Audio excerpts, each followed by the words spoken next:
tonight we're going to feature a property that we completed about a year ago, just really stunning transformation.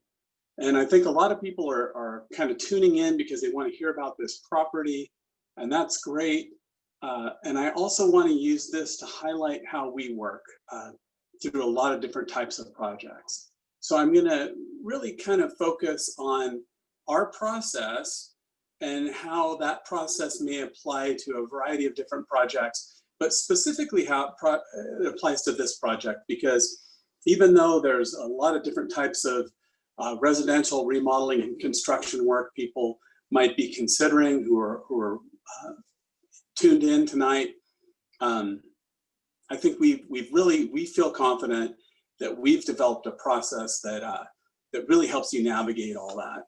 So that's going to be the focus of this showcase tonight and this amazing property.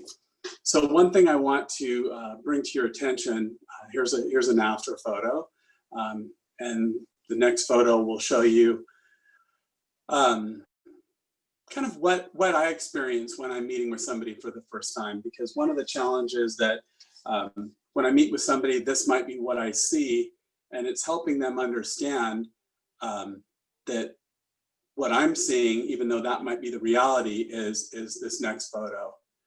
And taking you from that before to this after is really my challenge, to help you understand that there is this kind of inside that other image, that this is kind of waiting to get out. And how do we achieve that? How do we make that happen?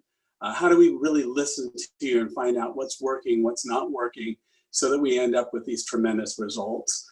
And that's going to be the focus of this showcase tonight, is highlighting that process. So here's an image here that shows this incredible kitchen as it was renovated. The next image shows kind of in the other direction of the new space that was added, and you can kind of see that beautiful deck that creates that indoor-outdoor connection. So this is what we're going to be talking about tonight. So this same process I found works for essentially most every project that would be something that HartmanBaldwin would be working on. So this project here, you can see this is a different project, and you can see the before picture here. The before picture and the after, this is essentially shot from the same angle.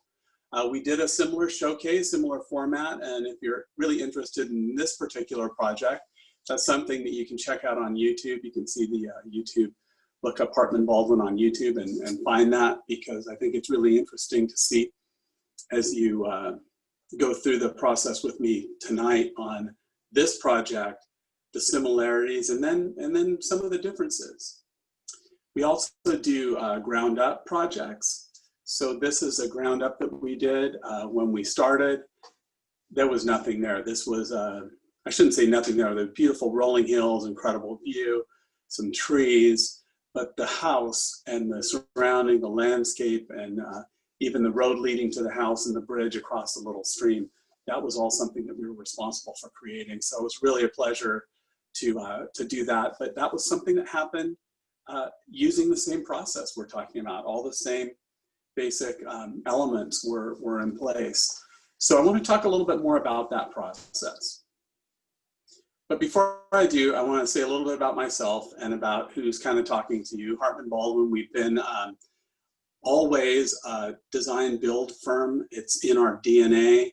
We've been doing residential remodels for the past 35 years, residential remodels and ground ups. My name is Jesse Emmert. I've been with HartmanBaldwin for about 15 years, over 15 years. My background is in design, but I think what makes me especially suited for the job that I have is that I have also been able to develop my construction experience and my craftsmanship. I think that maybe that master craftsman title is not something that I would have written about myself. I'm flattered by it. I don't know, maybe I've talked to too many master crafts people in my time, and I don't think that's something that anybody would say about themselves, because no matter what you learn about any craft, there's always more to learn. But I am flattered by that. And another one of the things that I think makes me special in this position is my understanding of historic architecture and design, and making sure that whatever we do in terms of, if we are working on a property that's historic, that we're respecting that and honoring that. Not to say that it has to be frozen in amber. There's a lot of opportunities for making changes, as you'll see on this project today. But being aware of the vocabulary of historic architecture and understanding that is an important part of the conversation. So you might have heard me say, next slide, please. With me today are a number of other HartmanBaldwin employees as panelists. We have Bill Judson, Carla Rodriguez, Christina Ramos, and Danielle Doster. They're all kind of working behind the scenes to make sure that this runs smoothly. And they're also going to be answering questions. So I'm going to set aside some time at the end of the presentation for question and answer. But if you do have something that you think, hey, this is relevant to the moment, or something that I just want to see answered, use that Q&A button and pose that question. If it's something that we feel like, hey, this could be answered right away, and it's specific to maybe something that you're considering, one of our panelists might answer it.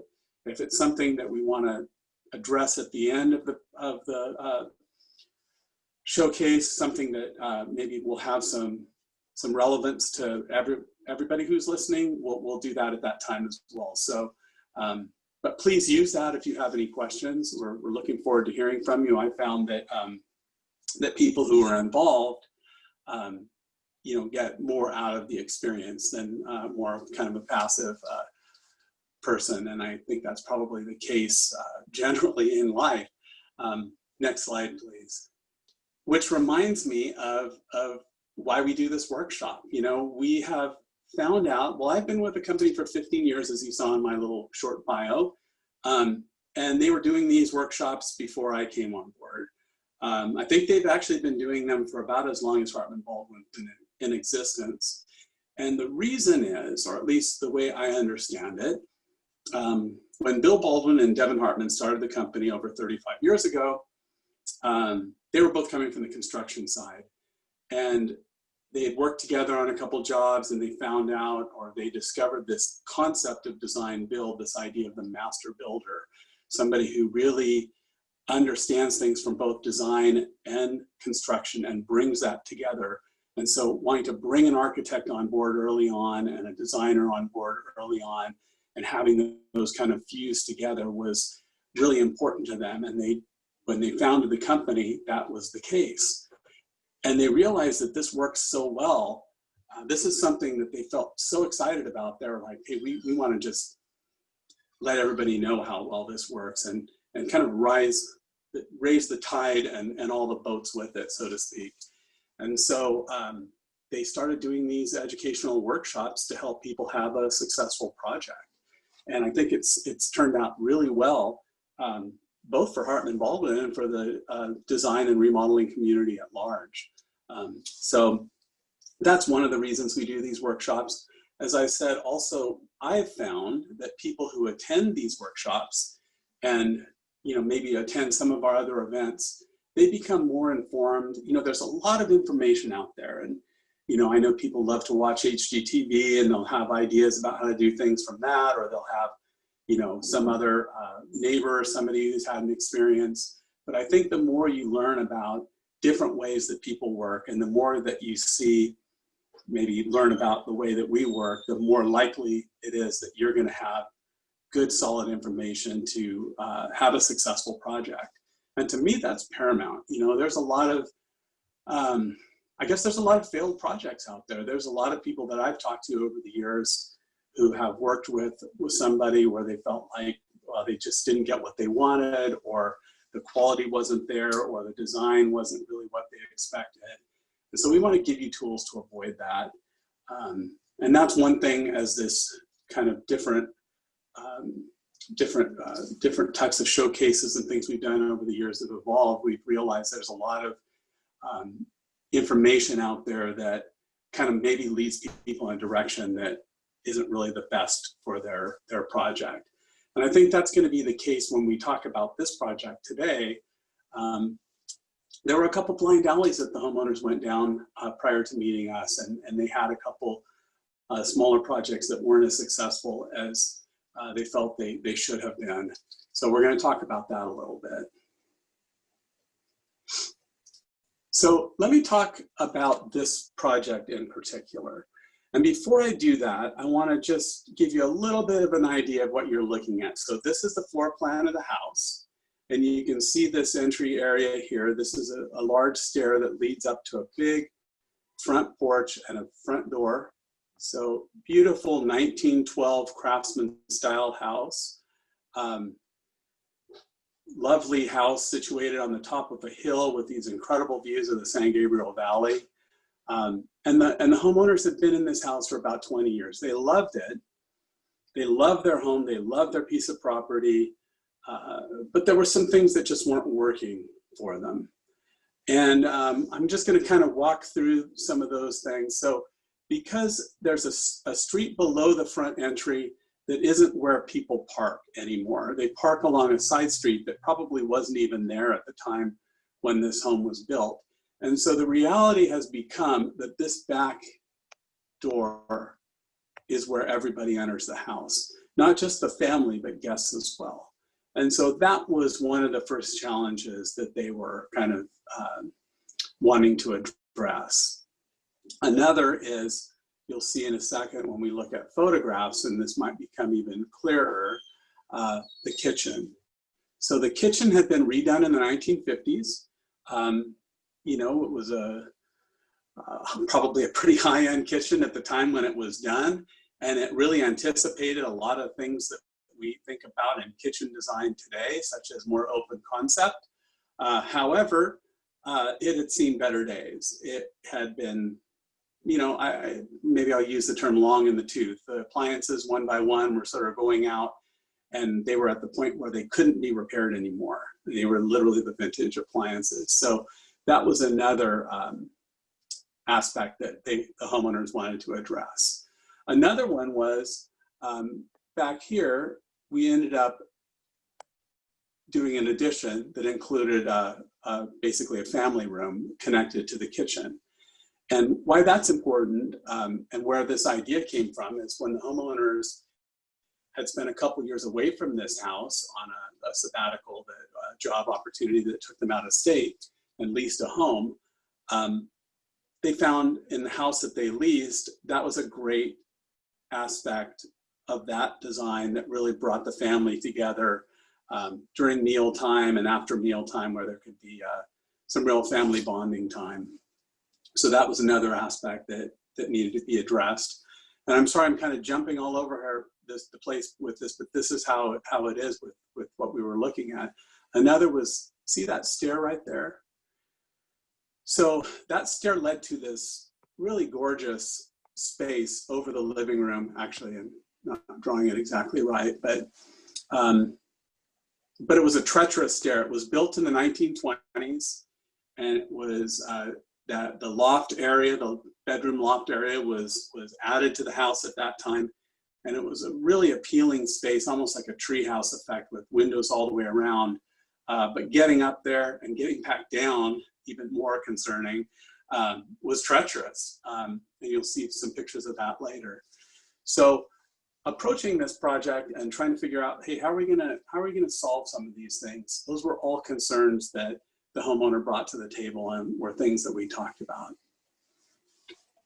In the next slide, you're going to see a little bit more specifics of what I'm talking about with an image that's attached to it. So the green arrow is indicating where that photograph was shot from.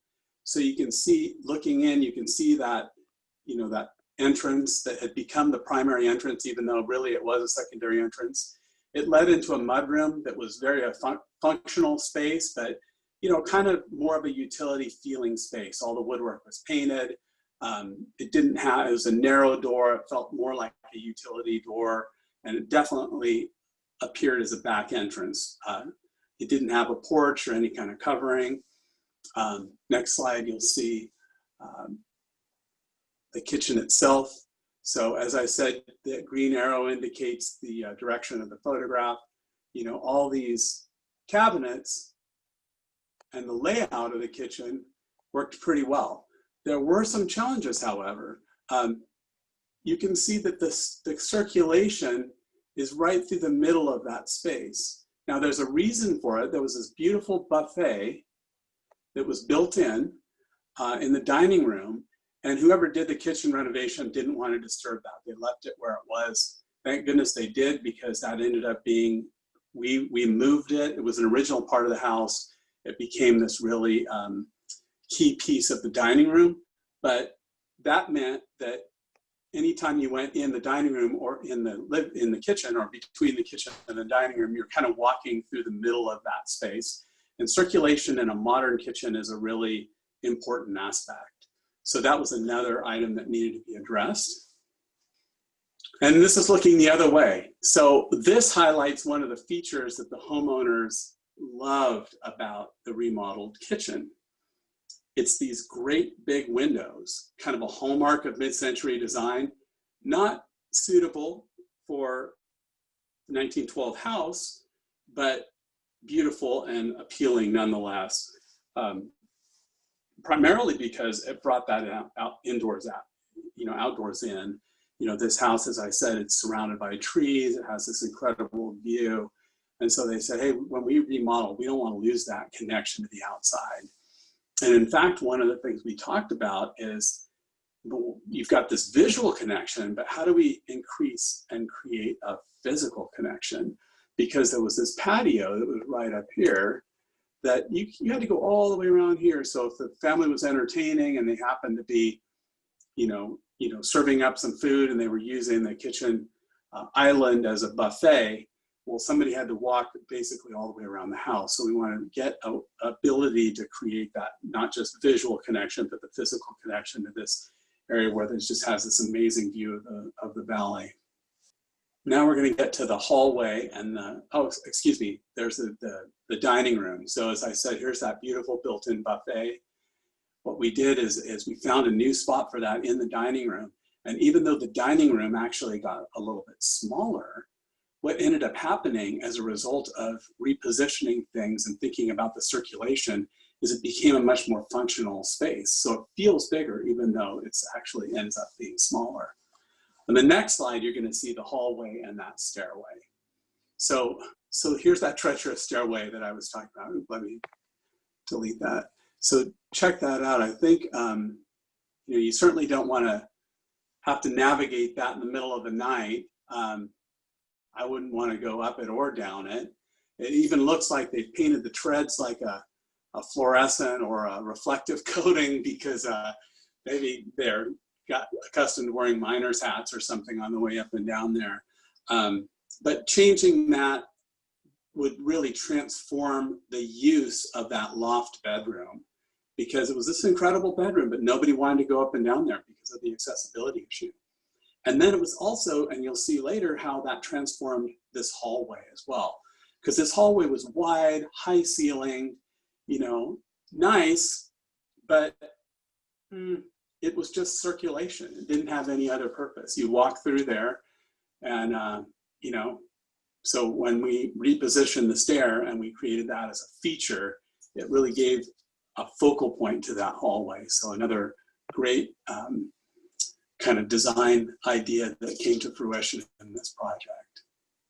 So I told you I probably said this a number of times, but I want to highlight our process. And this slide really talks about those different steps in our process. And there's essentially 4. There's this idea of pre-design. Let's learn about each other. Let's make sure that we're talking about the same thing. Let's make sure we're a good fit for one another. Let's hear a little bit about your project. And then let's get into the actual conceptual design, kind of figuring out big picture what we're doing. Once we've worked through that and we've got some costs and design balance, then we're going to work into design development where we get all the details worked out, and then construction as execution to plan. So I'm going to spend a little bit more time talking about each of those individual phases. And I'm going to talk to you about how they related to this particular project. So pre-design, really, I think I mentioned this already. I'm not positive, but the homeowner had come to a couple of events that we had at that time before the safer at home restrictions. We were doing physical events, and she came to one that we had where we had highlighted a project and she learned a little bit more about us, and she heard about this idea of design build. And one of the reasons she was intrigued by that idea is that prior to meeting us and at the early stages of their home ownership, when they had just purchased this house almost 20 years ago and they were a young family, they hired an architect, and they worked with that architect to produce some plans. Then they sent those plans out to bid. Before they could get legitimate bids on those plans, they had to go and get all the way through the design approval process with the city. So they had permits in hand. And it wasn't until that point when they realized that what they wanted to spend and what they had designed were two totally different things. And so then it was kind of back to the drawing board, let's scale back this plan. And at that point, it's kind of like shoving that genie back into the bottle, right? You've got this great idea that you think solves all your problems, but it's more than you are able to or feel comfortable spending. So one of the things that we did in that initial consultation is, hey, let's get some costs on there and see where we are with that plan. And lo and behold, it was still more than they wanted to spend. So then we started spending a little bit more time talking about what we call programming in architecture is really your wants and needs. We wanted to spend more time talking about the specifics of what they did need. You know, needs change. And it's no surprise that a young family 20 years ago has different needs than one where the kids are getting ready to go off to college, or they're in their middle school, or their junior year in high school. So that had changed. So the focus had changed. And also the life experience had changed. The family had lived in another home for a while. They found out, hey, it's really nice to have a media room, but maybe that's not what we really want. We want to have this family room that's connected to the kitchen. And they also started to appreciate the home more. You know, I think there's nothing that helps you appreciate what your house does have as much as time. But the other downside of that is you get used to those things. We say architecture is never passive, right? So you get into this mode based on what your home already has. And so at some point you start to feel like, I can't get out of my head enough to really conceive of some of those changes. So really getting back to the basics of what the homeowners were looking for was really essential in that understanding that programming. And then from that, we were able to put together a design proposal. And that design proposal, we lined out all those different things that we needed to do. And that design proposal led us into the next phase, which is conceptual design. So in conceptual design, this is basically what we need to do. We need to measure the house, right? So we need to have a baseline of what's there. We need to do some research, because we don't want to propose something that the city is going to say, hey, there's no way you can ever pull that off. That's not going to be allowed. Or, you know, sorry, that doesn't conform to the current setbacks or the lot coverage or whatever else it is, right? We need to understand that specific to that project. So that's an item that we need to do in conceptual design. Then we can start putting together schematic designs. So schematic designs, I have to remind people that conceptual design is just as it's described. It's concept. It's big picture. Now we want to be accurate. We don't want to design draw a 3,500 square foot house if the house is actually 3,300 square feet, because at some point that's going to catch up to us, right? We want to have, you know, an accurate foundation for what we're designing, but we don't have to get so specific into, you know, all the little details early on. We have to get close enough that we know we're on the right track, and that's what we do in conceptual design, right? And we also want to produce a scope of work, so that's making sure that we're being responsible to everything that's in the area where we're making changes, but also there are items that might be sort of outside of the design that still have a bearing. An item that would be relevant in this project was the flooring. You know, the flooring throughout the house needed to be redone. It had been, you know, the house is more than 100 years old. It had been sanded so many times that there weren't any sandings left, and it wasn't repairable. So that's a scope of work item that needed to be addressed. And finally, the preliminary estimates. You know, if we can get itemized estimates that are accurate based on the different design ideas that we're presenting, and we can get that early on, then we don't end up in a situation like the homeowners did the last time when they hired an architect and they put their heart and souls into these plans, only to find out that what they had been asking for was way more than they wanted to spend, okay? So those are all those really important steps in conceptual design. Once we get through conceptual design, well, let me talk a little bit more about conceptual design actually. So, you know, you can see from the slide, we're looking at some different options. There was a before that flashed on, and then we have our one of our first options that we looked at. And you can see from this that we're really addressing all those items that we talked about. We've opened up this door. It's a larger door.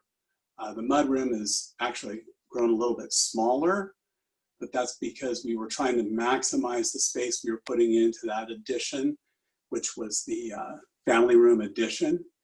So you can see in this plan, we have a refrigerator over here. We have some built-ins over here, like a cabinet that houses the TV and a little planning desk. We have a prep sink on the island. We have this attached table here. We have a hood over here. And here's this critical piece of moving that circulation through, which really ends up having a big impact on how these spaces function. And then let's look in this gallery. So here's our new, so it's hard to demonstrate because I know for a lot of people, it looks like all of a sudden this little tiny stair that you have to kind of go sideways through. That's just the way that it's drawn because we want to show that buffet that's tucked in underneath that stair, that hutch in the dining room. I know it looks like chicken scratch on there. I hope you're able to follow what I'm demonstrating here.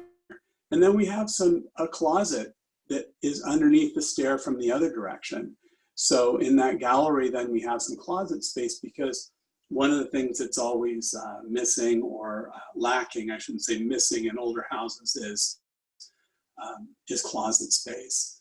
And then that leads me to another important aspect of this project. Here's some more closet space. So before the old stair was right here, and that kept the closet, really restricted the closet from that bedroom.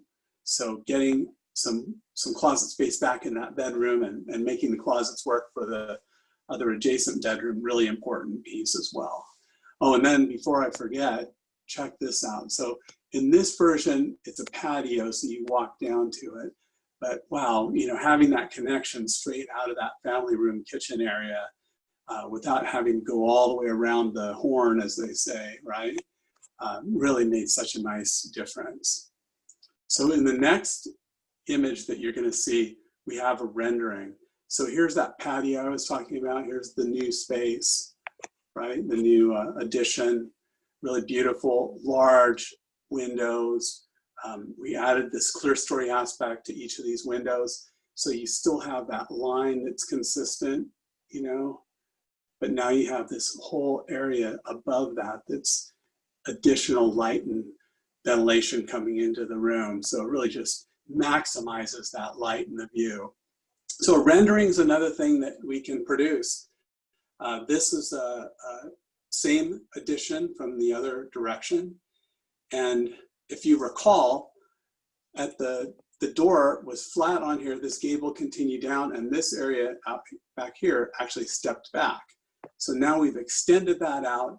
And I challenge you, when you look at that, you really wouldn't know that that's new space. It really feels like it belongs in the house. And that's what we were intending to do with this design, is really make it feel integrated, natural, and feel like it's always been there. And you can see from this picture was probably taken a year after that rendering was produced. And you can see how much that rendering really reflects what ended up happening in real life.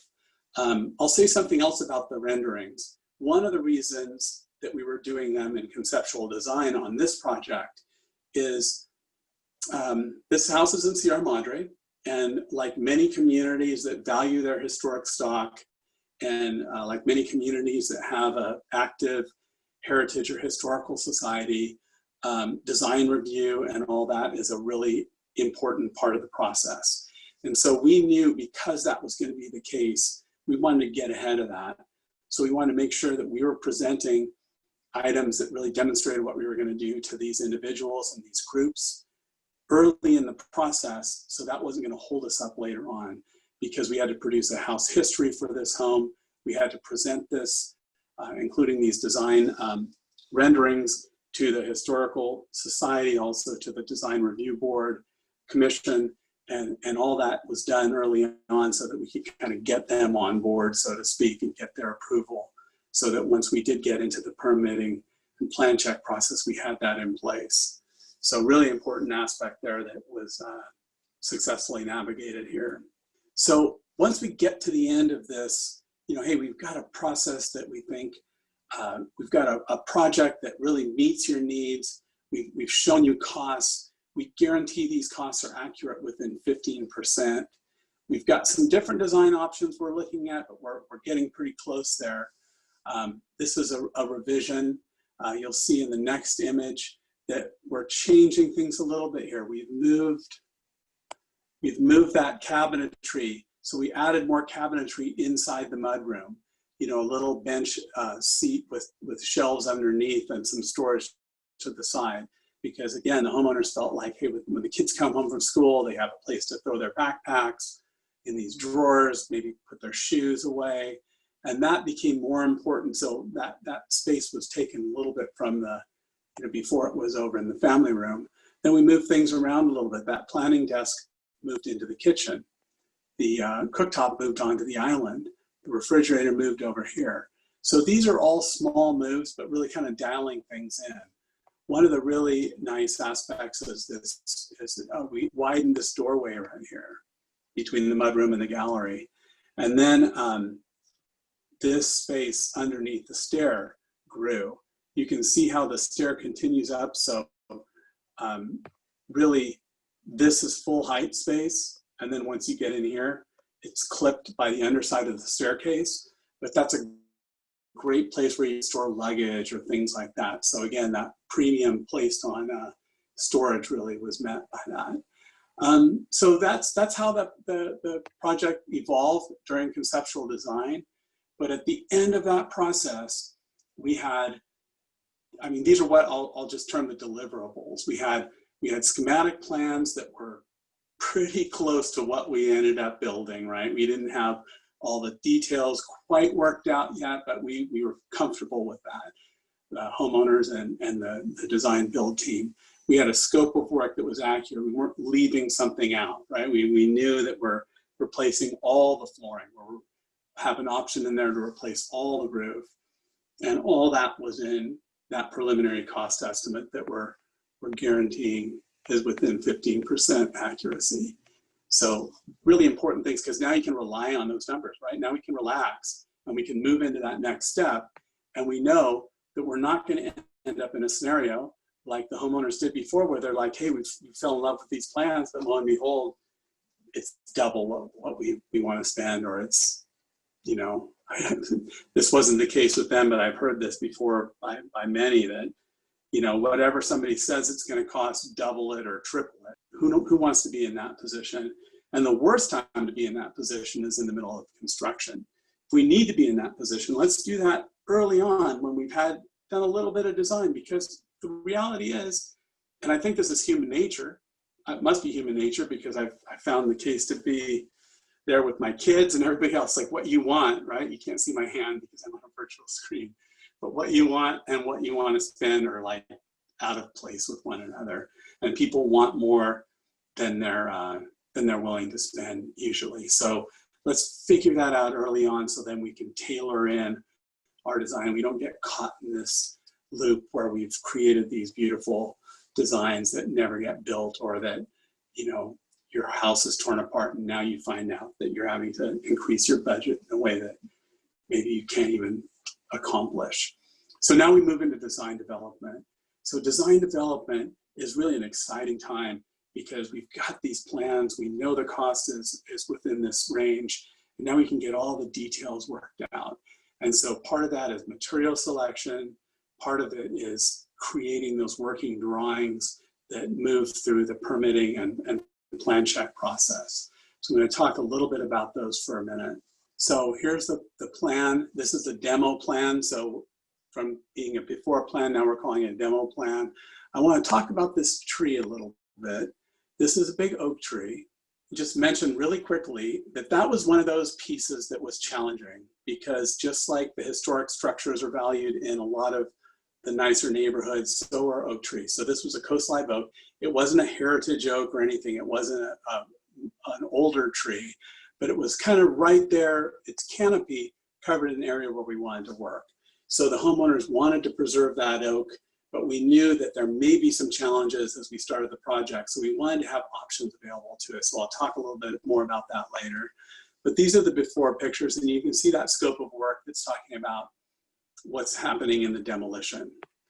The next image, plan view, you can see here's the plan that we move forward on, very similar to the one revision that we worked through in design development, conceptual design. But now we've got this detailed scope of work, so we're making sure that everything is being tracked. And as we choose, the exact manufacturer of these beautiful steel casement windows that we used in the kitchen and door, and the other elements of the house, that's all lined out in that scope of work. In the next image, you can see another piece that's developed in scope of work are elevations, what we call elevations.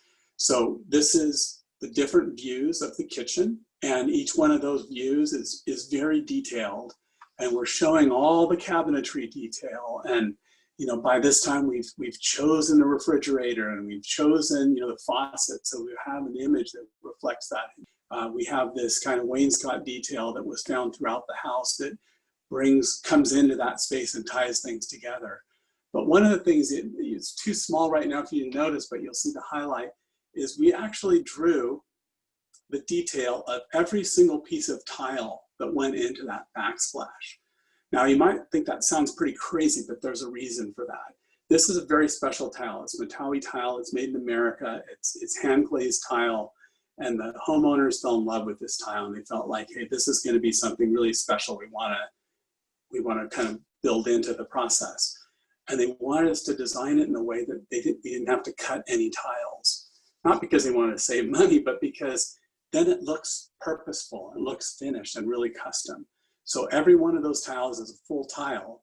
And you'll notice something else. We might not be able to tell in this rendering, but I'll point it out later. So remember those tiles. I'll get back to those in a bit. So elevations on the exterior as well. So this house conforms to a site. As I mentioned, it's at the top of a hill, so getting all those details worked out and making sure everything is pictured properly for the city and for the basic understanding of the project, really important. Here you can see that loft I was talking about. You can imagine what it's like to be up in that bedroom, because it's a full height ceiling with board and batten on the ceiling, and you've just got this almost 3 walls of windows, just in the same way you can see the windows here and here. They're on the front as well. So really amazing views up there. So I talked a little bit about material selections, but what an important part of the process. I feel like we're so fortunate, because not only do we have this great team of design build people, and including a project architect, but we have these great interior designers that are part of their HartmanBaldwin people. So it's not like we're having to work with somebody that we don't really know and get to know what they like or what they don't like, and see if they're a good fit for the job. So bringing the interior designer on board and help coordinating all those material selections, what the stone looks like, what the tile looks like, how those look together, how that works with the paint color or the stain color, and how that all works together as a palette. Really kind of important, critical aspect of a successful project. And in this case, the homeowners were very enlightened people with a lot of kind of good design instincts, but they didn't always know where to go for things, right? They didn't know, like, hey, where do I find a tile that's going to be durable? And yet, so helping with that and those selections, really, really important. And making sure that it's not something where you're spending forever trying to find that.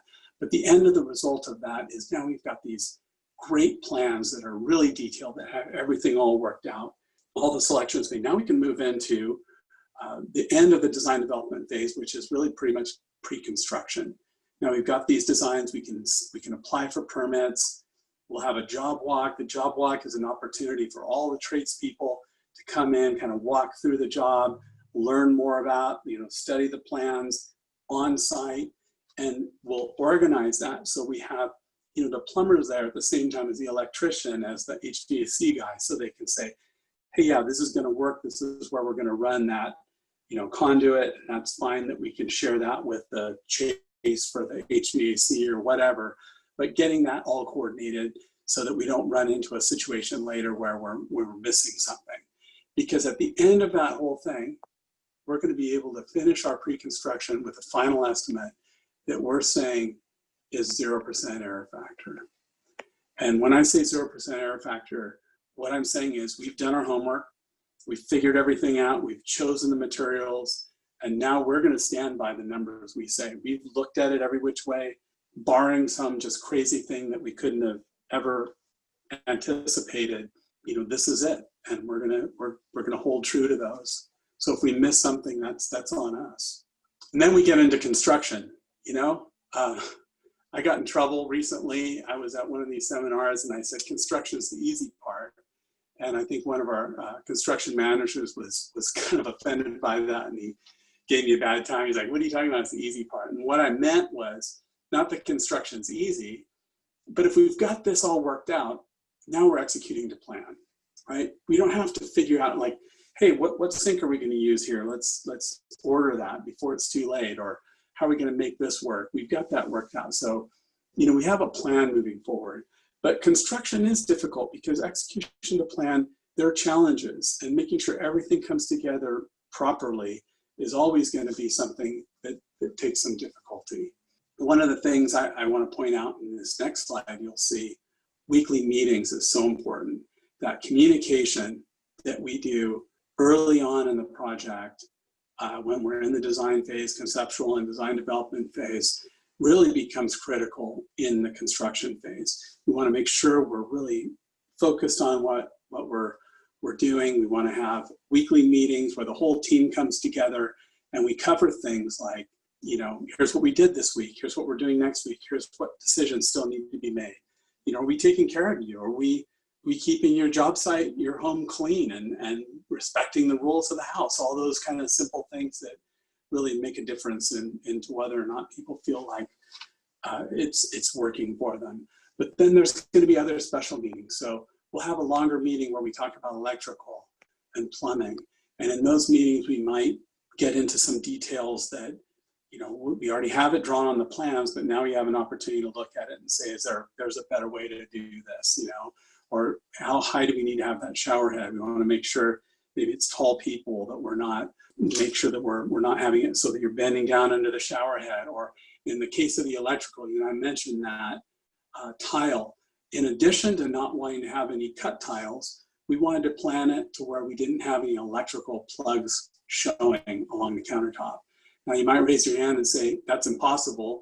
I've done a kitchen project before and code requires us to have a plug every 2 feet, and we have to have one on either side of the sink. Well, they're there, they're just tucked up underneath the upper cabinets. So we found creative ways to solve some of those issues in a way that really made this project exactly right for the homeowner. They felt like, hey, if we're going to go to all this trouble to get this tile to lay out, we want that to be the focal, not broken up by individual plugs every 2 feet. Another key meeting in the construction phase is what we call substantial completion. And that's where we go around like we're ready to turn your keys, your hypothetical keys back over to you and give you your space back. But before we do that, let's walk around and make sure that we're not missing something. Maybe it's something as simple as there's a little drip of paint, underneath the countertop, or, I don't know, a door needs to be adjusted on a cabinet or something like that. But let's go through and make sure that we're all on one page, that this is, going to be able to be completed, and we put together a list and get those things done. And then finally, this project closeout. So I don't know if I've ever used the term project closeout, because in my experience, it's more of a celebration. I think I always refer to it as a project celebration, because that's what it is. It's like, if we've executed a plan, we've done what we said we're going to do, and we've exceeded the expectations, now not only do we have a client that we're working here with, you know, we have friends for life, and that's the goal here. I forgot to say earlier when I was introducing the panelists that one of the homeowners is actually in the audience today, and I've asked her if she wouldn't mind saying a few things at the end. So that's an example of that, right? Where we've worked together, and now we have a really great plan, and we put this project together, and now let's just enjoy that and celebrate together. So let's take a tour of this beautiful home. So here's again that image of the secondary entrance. As the homeowner said to me recently, you know, it was so, we just had to give up on the idea that anybody was ever going to come up to that front door, because that's just not the way people were going to approach the house anymore. Even trick-or-treaters came to the back door. So embracing that reality and making it something special was what was so important. Now, we could never eliminate the front entrance, nor would we want to. But the city said specifically that, you know, this was the home of the first doctor in Sierra Madre, who built the first hospital in Sierra Madre. And so there were a lot of important things. This little kind of Stonehenge looking thing is a swimming pool, was a swimming pool when the doctor lived there. But now you can see these columns that we created. They're subservient, but they reflect the columns that are on the front. We've got an entry that's sheltered. We have a beautiful door with the divided lights that has a relationship, design relationship to the front door. So it doesn't feel like you're being kind of going around to the back entry, servant's entry or something. It still feels welcoming and something that you're proud to come into. And then once you're inside, you can see that it's really beautiful. So instead of white painted cabinets, now we have these beautiful stained cabinets and woodwork. There's the door looking out, beamwork up above, you know, continuing with that Craftsman molding with the Douglas fir all the way around, including in the cabinets. This is that little bench seat with those pull-out drawers where you can store backpack or some shoes or whatever, or just curl up with a book, you know. It's just such a nice little area and so welcoming. And then you go down that hallway, and here's that beautiful stairway. Did you guys even imagine that it was going to look like it does there? I know that the client said, as much as we had drawings of it and we were able to kind of understand what it was going to look like, and these are people that, you know, were very good at picturing what we were demonstrating on the plans. The touch and the feel and just the craftsmanship of this is so much beyond what they anticipated. You can see that door back there, that's for the storage underneath, right? It's just beautiful. And then you notice this natural light coming down? So there's two skylights, and I believe that it was a friend or relative of the homeowner that recommended the addition of those skylights. They're positioned in a way that you don't see the skylights from anywhere inside. You just get the refracted light. But what really makes it special is there's one on either side of the roof line. And so they bring in light pretty much all day long into this core center of the house. So not only do you have this beautiful woodwork, but you've got this nice natural light coming in here. Because, you know, I don't know how much all of you know about the Craftsman style of architecture, but one of the criticisms that's often said about it, and it's been the case almost since the beginning, is that it often feels dark and it can be kind of depressing. Well, we solved that here. You can see that buffet, and that buffet was moved to the wall, so it's tucked in under the stair. It sticks out a little bit at the base. And instead of having a mirror between the upper and lower portions, we added some more of that beautiful Matawi handmade tile. What a great, great feature that became there. And with the circulation in front of it instead of next to it, the room became just so much more usable. Now you walk around the dining room table instead of right into it. And here's the fireplace. So I didn't talk much about the fireplace. The fireplace was one of those features that we took out for cost reasons, and then it went back in. I think it was cost reasons. I'm not exactly sure now. Can't recall. But we chose with the homeowner, you know, actually the homeowner was pretty instrumental in the selection of this tile. More beautiful handmade tile. You can see that that surround, that wrought iron surround is new and custom. It went from this very plain painted brick fireplace to something that became a focal point for the living room, the more formal room, which is a gorgeous room and a really, really great space, and a room that the homeowners use. But it just isn't the room where you curl up with the family and you know, watch something on Netflix or whatever. Not trying to plug Netflix. I know probably people have had their fair share of Netflix over the last couple months, right? But that's really a great feature. And then here's that beautiful kitchen. Look at how that space all kind of feels. You know, we're not trying to convince anybody that this is a historic kitchen, but we want it to feel like it's has a nice design relationship to the original home. And then you can't really see it because it's kind of bright out, but that is just this incredible view over the San Gabriel Valley. And this great, there's the view. Yeah, this great connection with that door. These are steel windows. You know, it's a style and type of window that would have been available at the time this house was built, probably unlikely that it would have been used in residential construction, but we made the choice to use it here because they really wanted to preserve those large openings. And so that was an opportunity to take, you know, a contemporary material and repurpose it in a way that would have been really not just appropriate, but maximize the functionality of that, which is what it's all about, really. It's good design isn't just, you know, having something look beautiful. It's having it really work beautifully. One thing you can't see in this picture is there's a hidden pull-out screen door that retracts into the wall. So when they open those doors, they can put you know, some bug protection on there, and it's basically invisible. It's just such a great, nice, thoughtful feature that we put in there. But notice in that tile, no breaks for plugs. They're all tucked in underneath those upper cabinets. And look how great that tile looks with the color of the wood. The cherry wood's going to darken and richen with age. It's probably already darkened and richened since this picture was taken.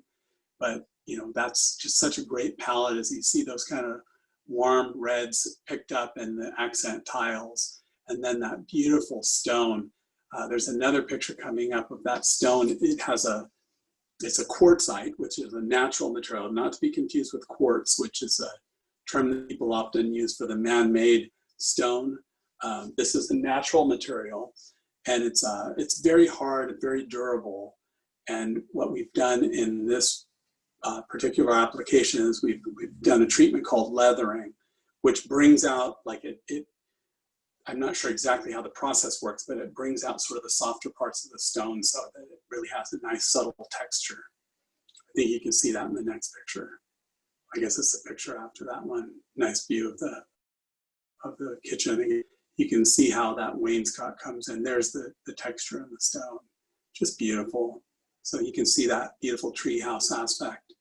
And you know, we were able to preserve that tree. So you can't see it very well in this picture, but it's kind of right in the corner over here, and it's this big oak tree, and it provides shade there. So it became such a great thing to be able to preserve, you know. Now, we were concerned that that might not be able to happen, and so we did have permission to remove it if we weren't able to work around it.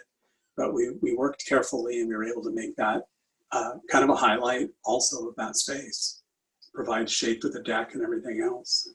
There's the deck. You can just see that tree branch right there.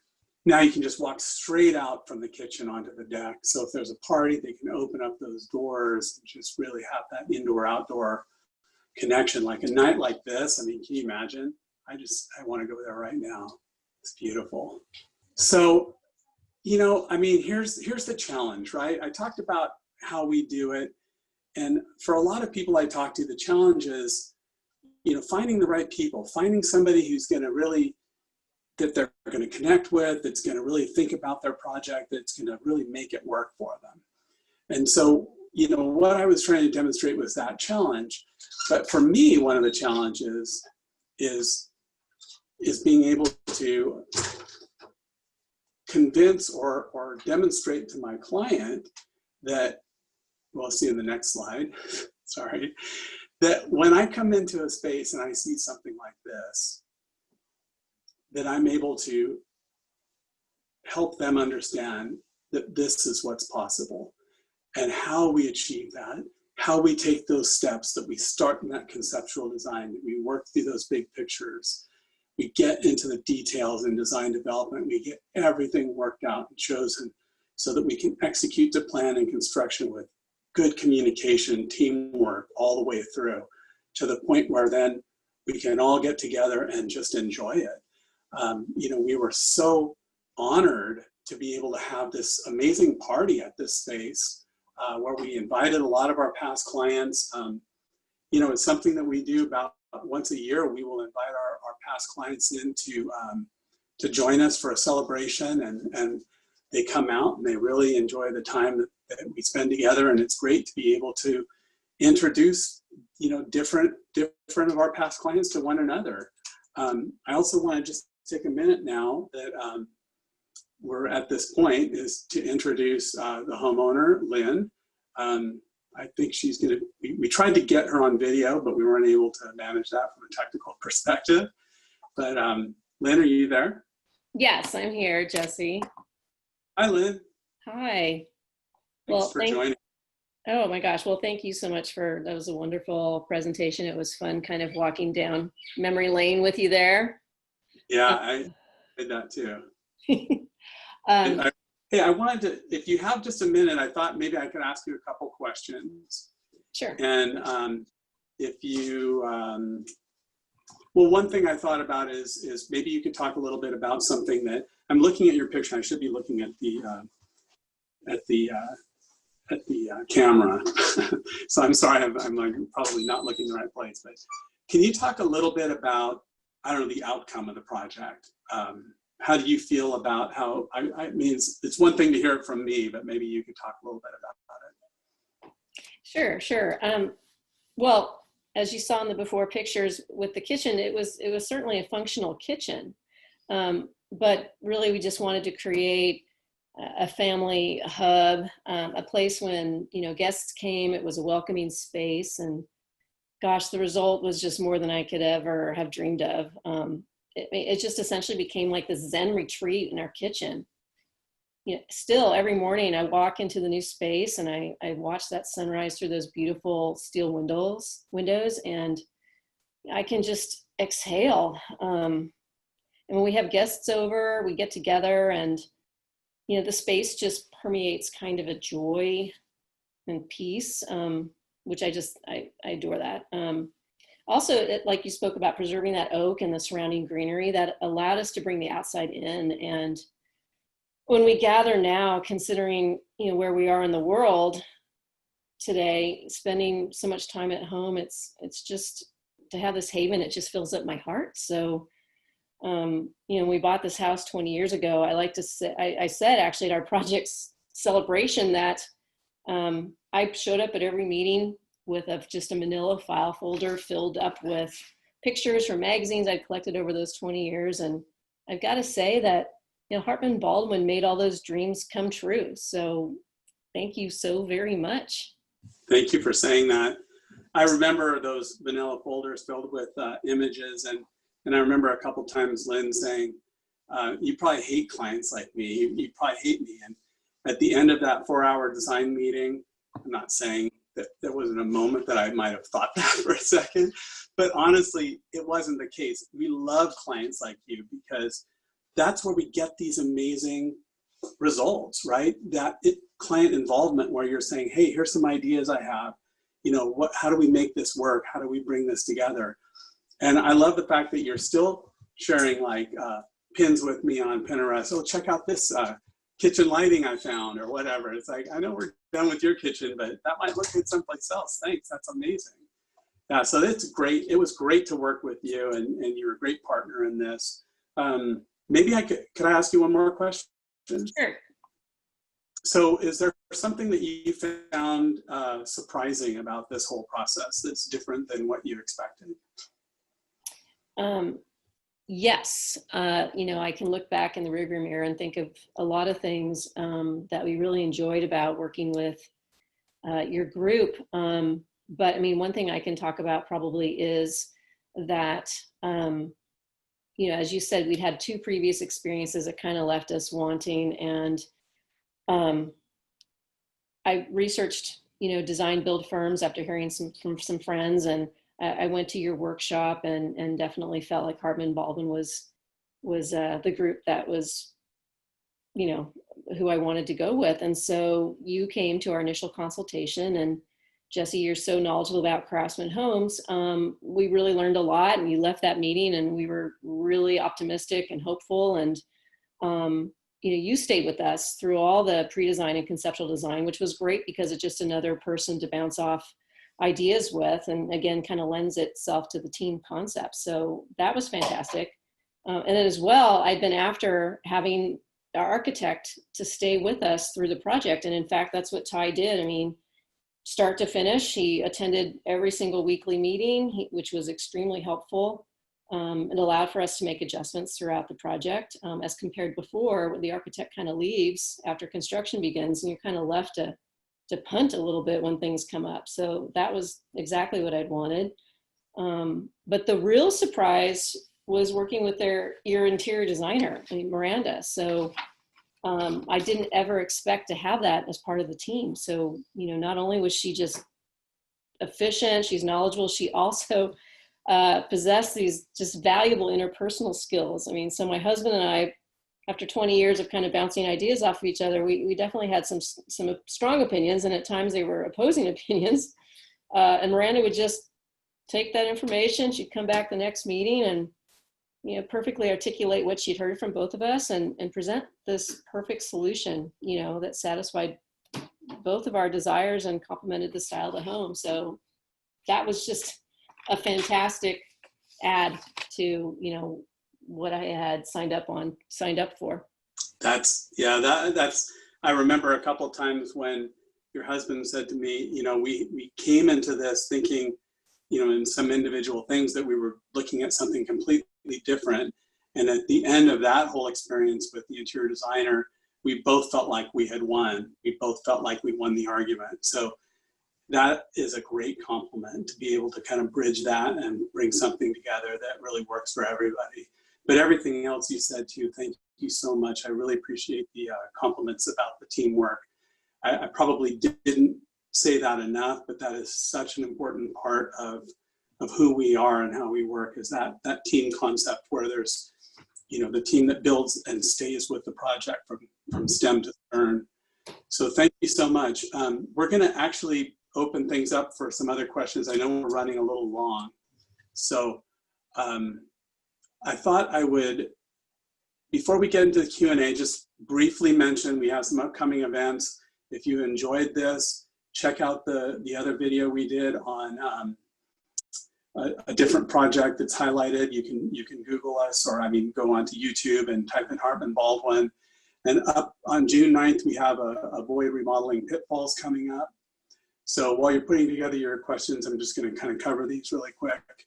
And we have another construction showcase of a different project that we're going to be featuring in July.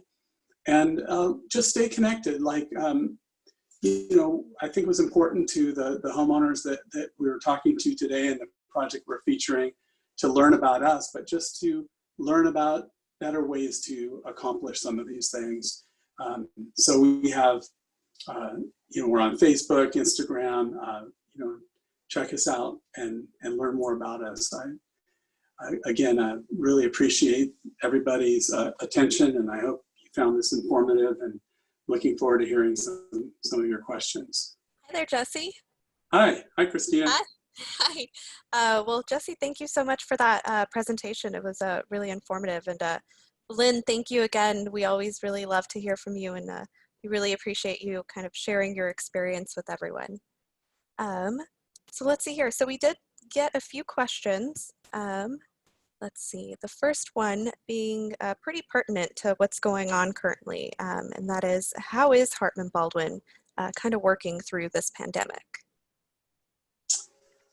Yeah, that's a great question. So working through the pandemic, you know, initially it was challenging. We're very much of a get in front of you and kind of hands-on. Speaking for myself, I think I really get a lot out of that personal connection with people and seeing the space. But I was surprised. We started doing virtual consultations, and from the very first one, I realized, you know what? This technology actually works. Getting in front of people virtually and having them kind of hold up their phone and show you around, it gets you there, and we're able to make that connection and understand the space. Maybe it takes a few more meetings to really get into the heart of what we're looking at than it would otherwise, but we've been able to make it work very successfully, I think. Fortunately, too, we're considered an essential business, from residential remodel perspective.